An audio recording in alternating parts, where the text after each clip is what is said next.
We're delighted to have with us today Monsieur Bernard Marie of France and America, dual citizenship.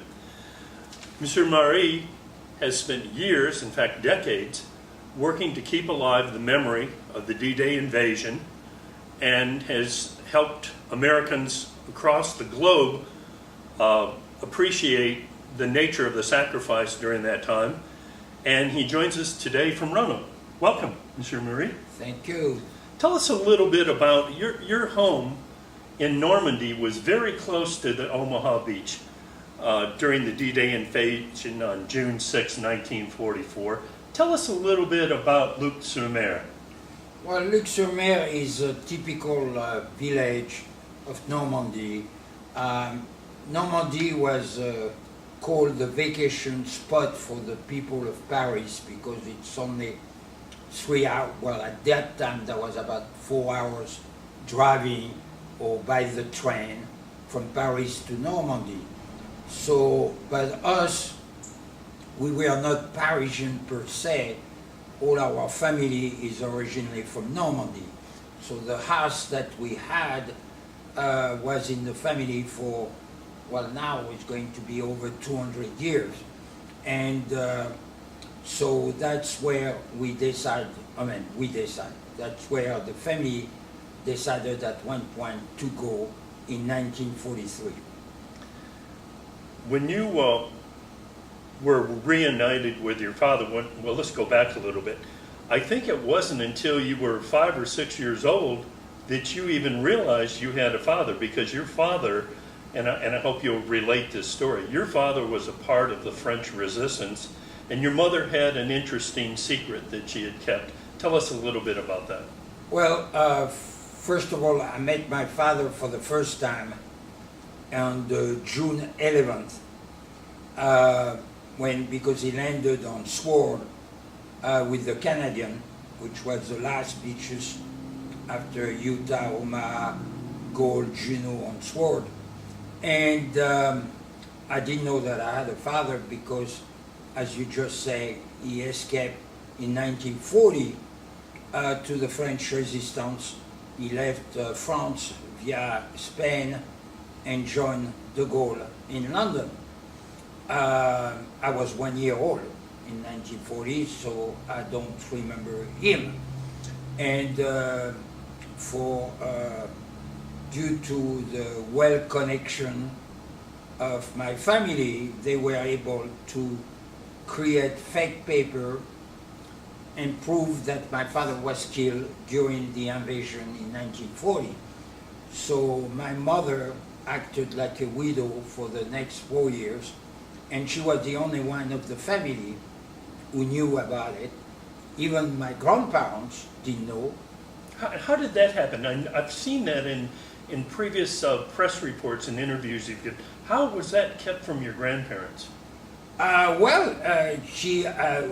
They made an official paper from the French army that my father was killed, and everybody read that, cry. I suppose I couldn't remember that, but I can imagine my grandfather, who was a veteran of World War I, so you can imagine what he did to him. And they considered that they lost one of their sons. And when I say one of them, it's because my uncle, my father's brother, was a POW, and we saw him early in 1945.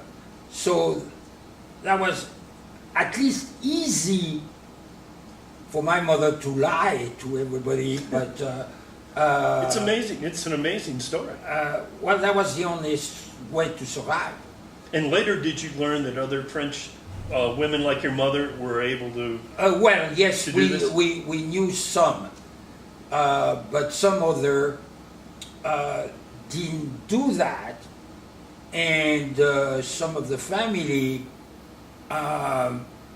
were very worried about what they're going to do when their husband or brother were going on the French resistance. Because you need to, many people does not talk about that, but you have the famous STO, which means travail obligatoire. And that was the service du travail obligatoire. That was obligatory works that the German was taking the French manpower to go to factory in Germany to build the tanks, the munitions, whatever. So many people try to avoid that.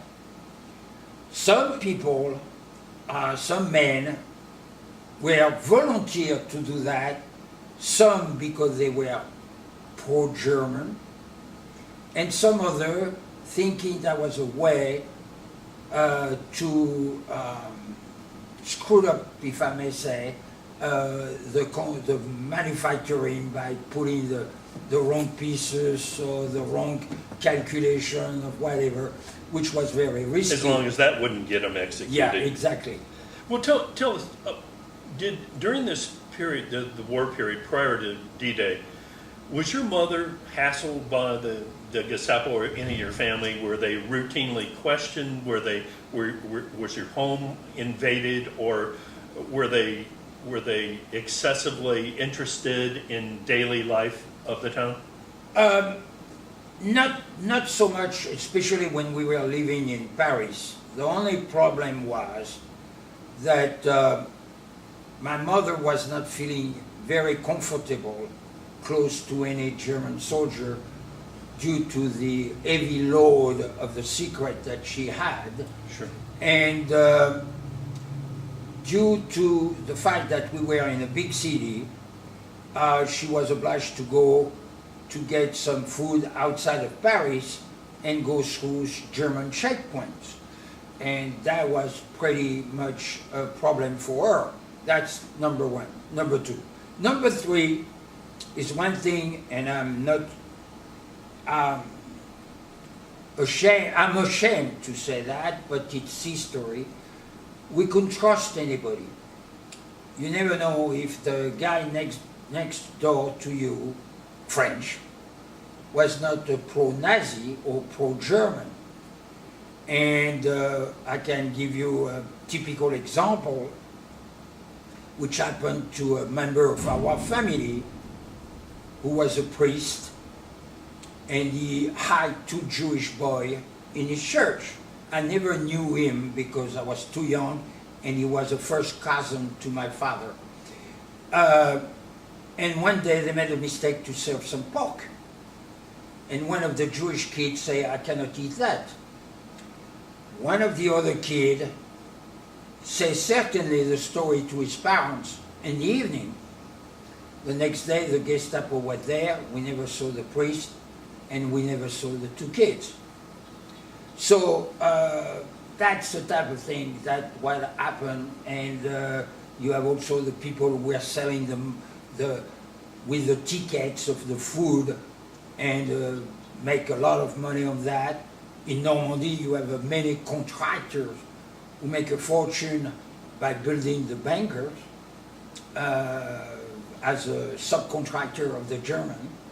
It's just the problems of war and fear, everyone knows. Exactly. Well, many people will tell you, well, we couldn't avoid. For some, yeah, that's true.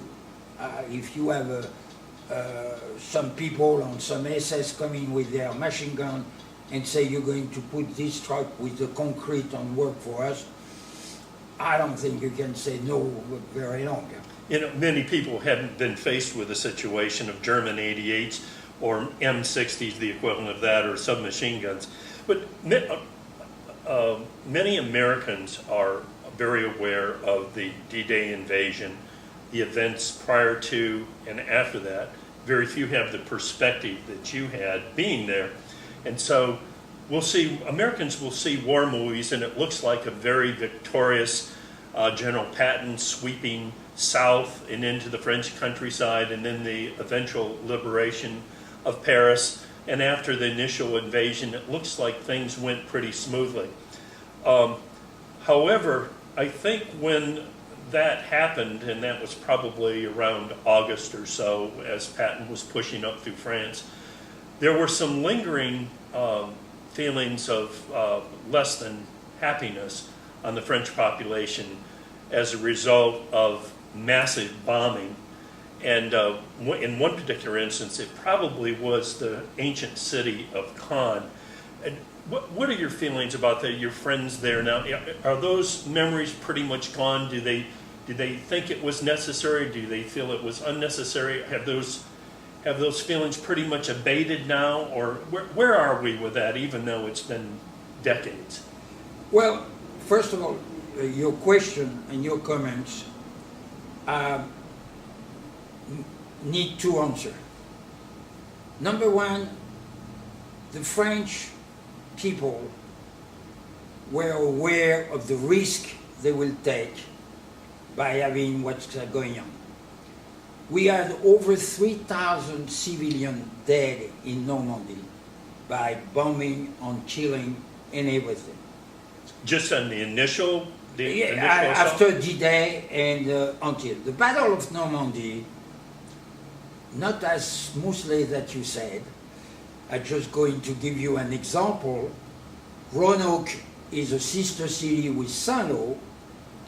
Saint-Lô will take today, you and me, and even if I don't drive like a French guy, will take 35 minutes to go. They landed on June 6, they liberated Saint-Lô on July 17. Normandy is full of hedge row. And this hedge row, which by the way was mentioned by the resistance with pictures and everything, but for some reason the old Allies were surprised by that.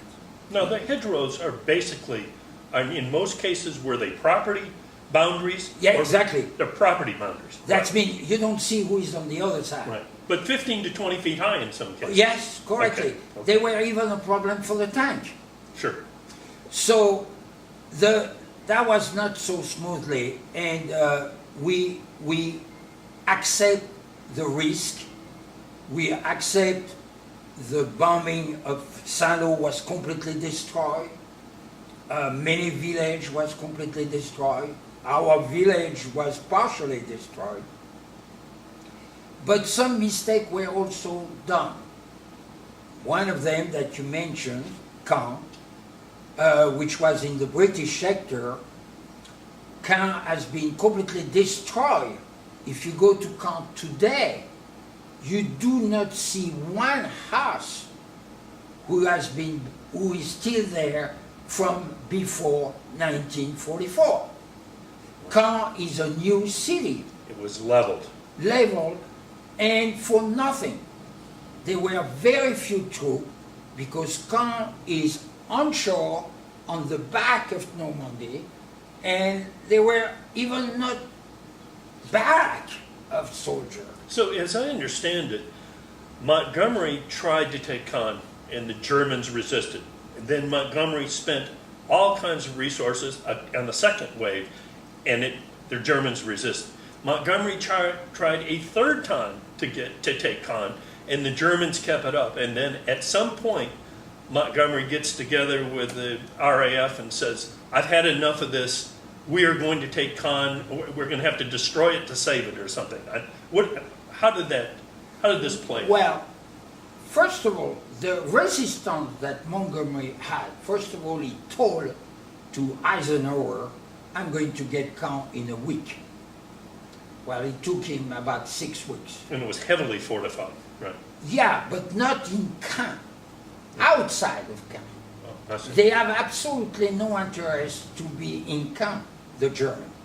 They were outside of Caen. Now, were these SS divisions holding the outskirts of Caen? No, No. no. Okay. The SS, the famous Das Reich Right. SS division were more toward the south, on the other side of the peninsula of Cherbourg.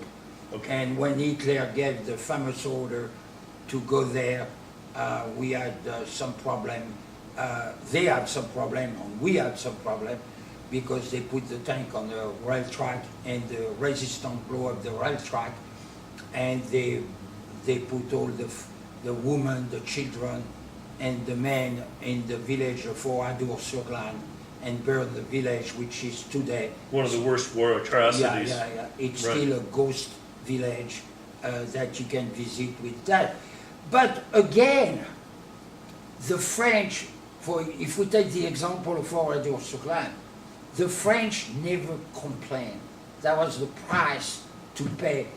What they were very upset, and unfortunately, again, with our good friend the British, Are you saying today, are they still Yeah. upset? that's, and they are still upset. I mean, if I may, Jerry, I will say that when an American asks me, I'm going to Normandy, I say, as soon as you get out of the training camp and you start speaking English, say straight away you are American. Don't say it, because if they think that you are British, you better to be careful of what you're going to have in your food.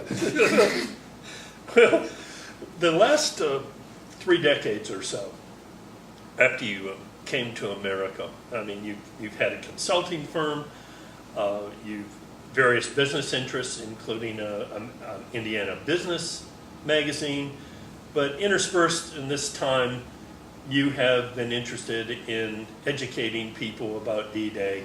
You've held these well-publicized dinners for people to help keep the memory alive.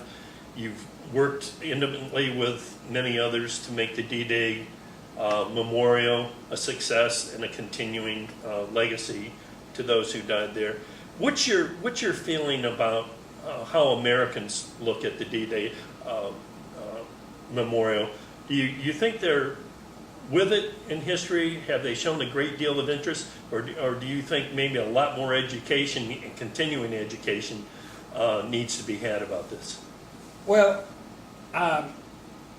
the first thing that shocked me, I came to the U.S. in 1979, and in 1984, for the 40 years anniversary, I was going to go to France to meet my father and be on the ceremony, and I asked to my former father-in-law, what are you doing for the 40 years anniversary? And he looked at me and said, what do you mean? And I said, well, D-Day. He said, nothing. And I was shocked. I couldn't understand, because us, since 1945, from Cherbourg to Strasbourg, every village, every city was being liberated. We have a parade and we put flag on every head tomb. Oh, I wasn't aware of that. And it's unbelievable. And nothing. Now, I will say something that the veterans of World War II have a lot of responsibility on that too. Because when they came back, they married their sweetheart, they got their GI Bill, they started their business, they didn't talk. They didn't talk at all. And they started to talk at the 50 years anniversary in 1994, when Tom Brokaw wrote his famous book, The Greatest Generation.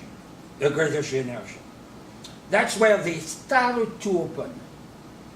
But me, I was so upset with that I started a luncheon. And my first luncheon that I did in Indiana, I invite only the men of D-Day. I had 575 of them. That's amazing. And then I have done that every year. Now my dinner is open to family members, because many of them cannot drive on everything, and that's what I have done for 30 years. Now may I give you 2 dates. The D-Day Memorial in Bedford has been built in 57 years after. Now, and it's a private donation, and it's all the thing. Now the World War II Memorial in Washington, D.C. has been built dedicated in 2004, meaning 60 years after. Give me a break. We did the Vietnam, we did the Korean War, all the thing, because I suppose there was a stone in our shoes, and we didn't feel very comfortable with this quote-unquote political, economical war. And we forgot about the World War II, which was a moral value war. Because I always say, if they have not been successful, the world will not be what it is today. Yeah, you pointed that out during your speech in Clifton Forge on July 4th, which, by the way, was really interesting and informative. And by the way, that speech is on my channel on YouTube.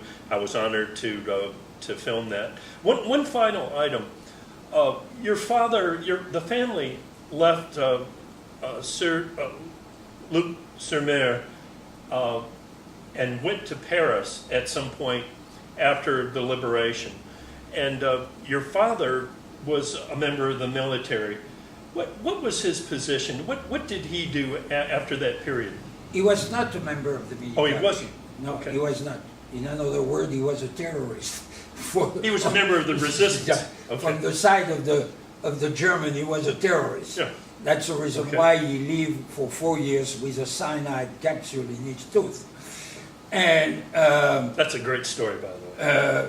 yeah. But what do you do in Paris after the liberation? How do you get a job? What do you do? We tried to get back. Well, he has a lot of things to do because we didn't have any government. We had fight, you know, the famous quote, in a defeat, you have only one father. On the victory, you have 100 of fathers. So he was working and trying to organize the whole thing. My father was an engineer of education, so he finally, after, I think in 1945, after don't forget that the war ended on May 8th, 1945, VE. So until this date, he was involved with everything. And one of the very, very difficult positions he held was to find out who was a real French resistance or just turn his jacket, turn coat, as you say, the day before. We've seen the films in various French cities.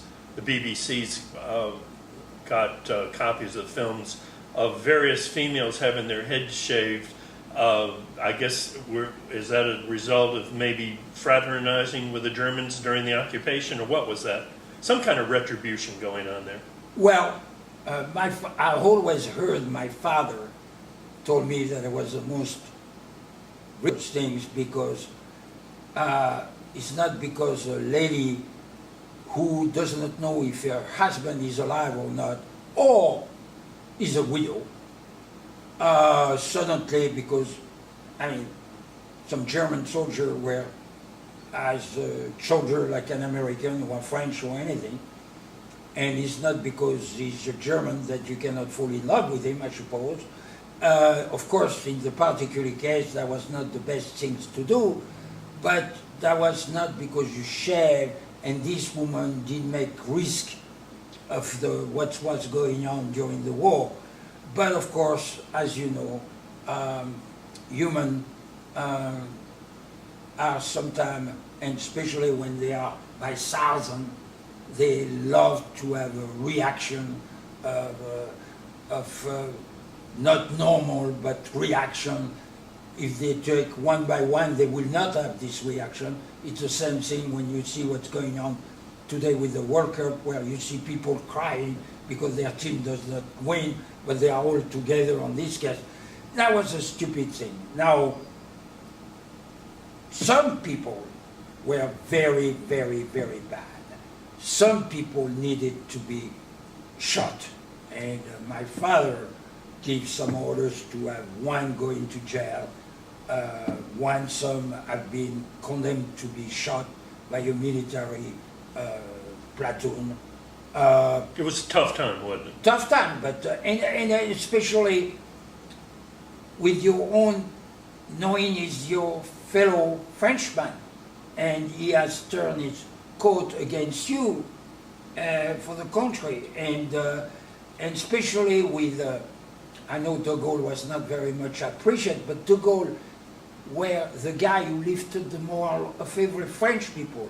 When on June 18, 1940, he did his famous BBC call and said, take all your arm and defend yourself and everything. I mean, including my uncle, who was a POW, and of course, like every POW guy, they have a way to get radio and everything. And they heard that. Some people were ready to try to escape. They suddenly said, we exist. And so when you see another guy who has done and say, oh my God, the enemy is so strong, I'm going to go on their side, it's difficult to accept. Well, from the limited perspective of little Clifton Forgian here, you've done great works. I hope you feel appreciated for all you've done to help keep D-Day's memory alive, and we thank you very much for joining us today. Thank you so much for having me.